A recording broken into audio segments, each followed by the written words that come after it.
Hello students. आपका स्वागत है नेक्स्ट लेवल एकेडमी में।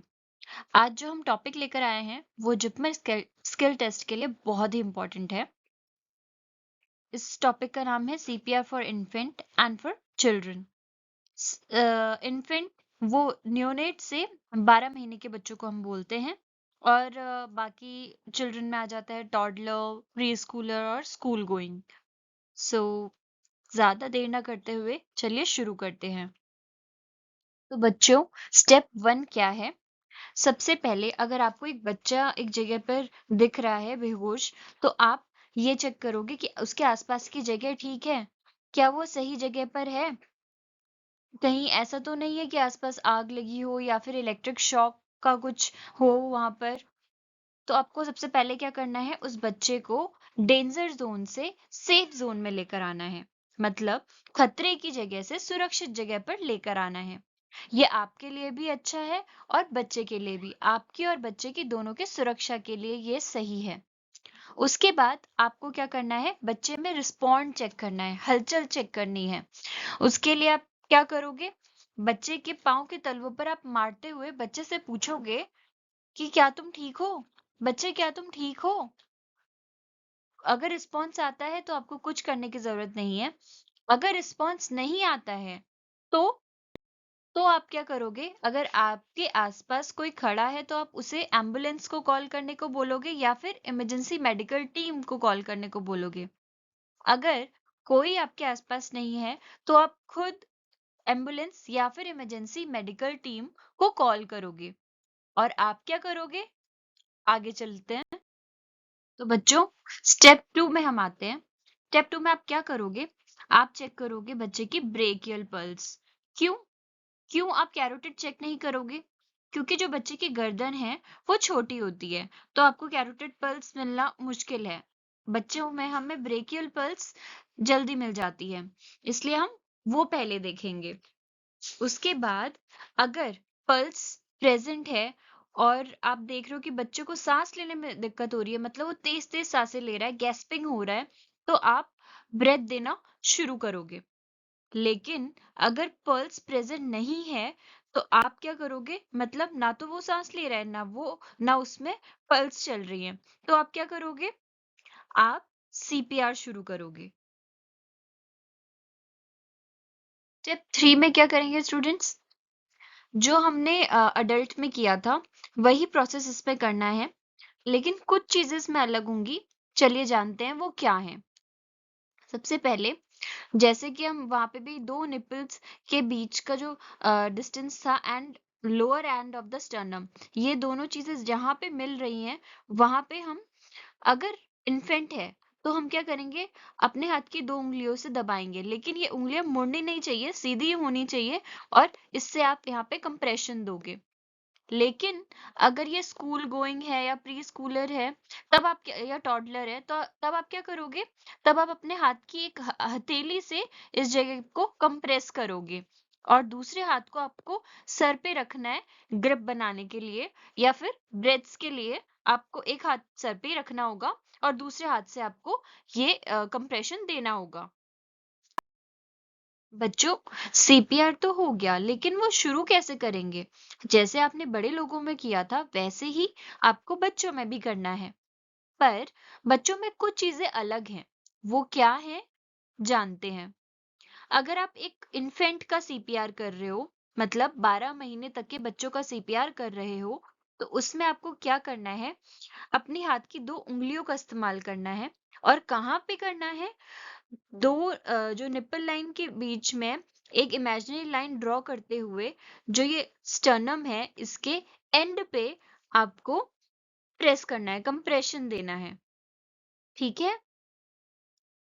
अगर वही आप बड़े बच्चों में कर रहे हो तो क्या करना है, उसी जगह पर जहां पर आप दो उंगलियों से प्रेस कर रहे थे, दबा रहे थे, वहां पे आपको अपनी हथेली का इस्तेमाल करना है। उस हाथ की हथेली जिसको आप ज्यादा इस्तेमाल करते हो, जो आपका डोमिनेंट हैंड है, उस हाथ की हथेली का इस्तेमाल करते हुए आपको कंप्रेशन देना है। और दूसरा हाथ आप सर पर रखेंगे, ये ग्रिप के लिए भी है और आपको आगे ब्रेथ्स देने की जरूरत होगी तो उसके लिए भी है, इसका हम इस्तेमाल आगे जानेंगे। और जो आपकी हाथ की उंगलियां हैं, जैसा कि मैंने बताया मुड़ी नहीं होनी चाहिए, ऐसे ही हथेली के लिए है, जो आपकी कोहनी है वो मुड़ी हुई नहीं होनी चाहिए, तभी आपका जो कंप्रेशन है वो सही होगा।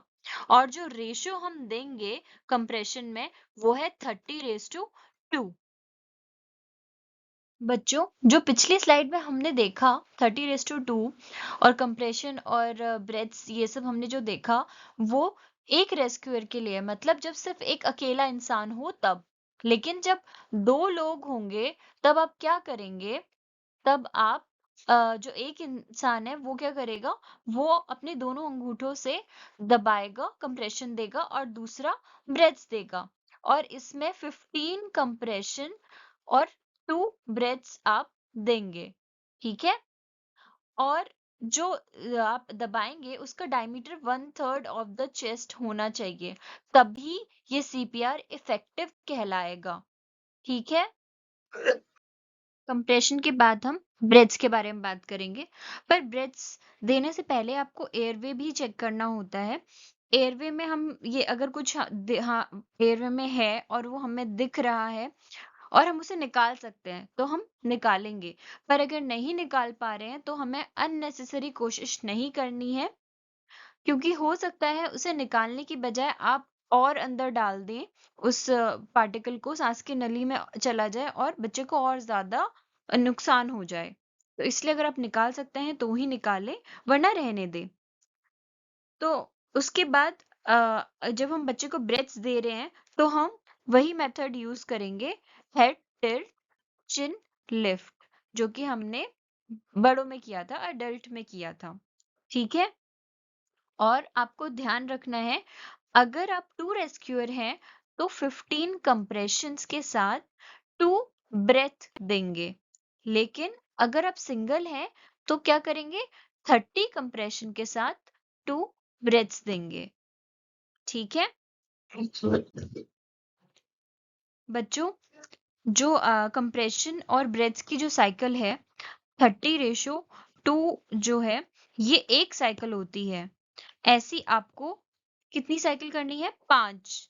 और फिर ये 5 बार करके आपको ब्रेकियल पल्स चेक करनी है बच्चे की। अगर आपको ब्रेकियल पल्स मिल रही है तो आप सीपीआर बंद कर सकते हैं। लेकिन अगर आपको ब्रेकियल पल्स नहीं मिल रही है तो आप वही साइकिल 30:2 की आप जारी रखोगे जब तक इमरजेंसी मेडिकल टीम नहीं आ जाती है। अब हमने जो पढ़ा है उसको रिवाइज कर लेते हैं एक बार। चलिए, compression and ventilation ratio with rescuer, मतलब जब एक रेस्क्यूअर होगा तो आपको क्या करना है, जब 2 रेस्क्यूअर्स होंगे तो आपको क्या करना है। जब एक रेस्क्यूअर होगा तो अडल्ट में हम क्या देते हैं? 30 कंप्रेशन और 2 ब्रेथ्स, और बच्चों में 30 कंप्रेशन 2 ब्रेथ्स, और 1 साल तक के बच्चों में भी 30 कंप्रेशन और 2 ब्रेथ्स सिंगल रेस्क्यूअर में। लेकिन 2 रेस्क्यूअर होंगे तो अडल्ट में आप वही करेंगे, 30 कंप्रेशन और 2 ब्रेथ्स।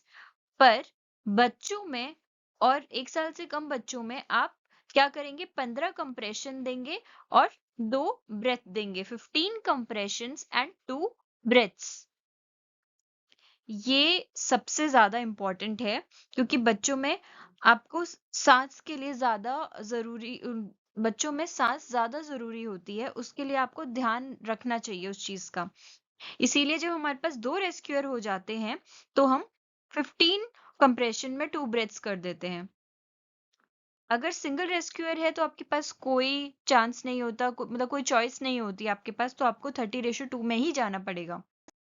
आई होप आपको ये समझ आया होगा। अगर आपको ये वीडियो पसंद आई होगी तो प्लीज इसे लाइक, शेयर एंड सब्सक्राइब जरूर करिए। And all the best for JIPMER skill test students. I hope you will crack the exam, आपको वो जरूर मिलेगा। Thank you.